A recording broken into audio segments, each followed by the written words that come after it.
Hello అందరికీ, అందరూ ఎలా ఉన్నారండి? నేనైతే చాలా బాగున్నాను. సో చూస్తున్నారు కదా, మా గేదెలను అయితే ఇంకా చైన్లో కట్టేసామండి. నేను వీడియో అప్లోడ్ చేసి చాలా రోజులైతే అయిపోతుంది కదా. సో ఇలాగా మా గేదెలని చైన్లో అయితే కట్టేసామండి. అలాగే ఒక గేదెని అమ్మేసాము. ఇంకా ఈ పెద్ద గేదె ఒకటి, దాని పిల్ల, అలాగే అవి రెండు మేము విడిగా కొన్నాం కదండి, 3 గేదెల్ని. వాటిలో ఒకటైతే చనిపోయిందండి, ఇంక ఈ 2 మిగిలాయి. ఎందుకన్నా పొట్ట ఉబ్బిపోయి చనిపోయింది.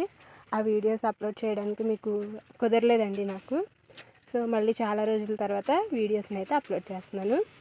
ఇక్కడ చూస్తున్నారు కదా, ఇక్కడ ఇదంతా కూడా ఇప్పుడు క్లీన్ చేయాలండి. సో ఇది క్లీన్ చేసే వీడియో కూడా నేను నెక్స్ట్ మరొక వీడియోలో మీతో షేర్ చేసుకుంటానండి. అలాగే ఇక్కడ ఇదంతా క్లీన్ చేసిన తర్వాత ఇక్కడ జాడు వేసుకున్నాం కదా, దాన్ని అయితే కోసి ఇంకా వీటికైతే వేసేయాలండి. సో మా వారు వేరే పనికైతే వెళ్ళారు, అందుకనేసి ఇంకా నేను ఇక్కడ క్లీన్ చేసుకుంటున్నాను వీటిని చూసుకుంటూ.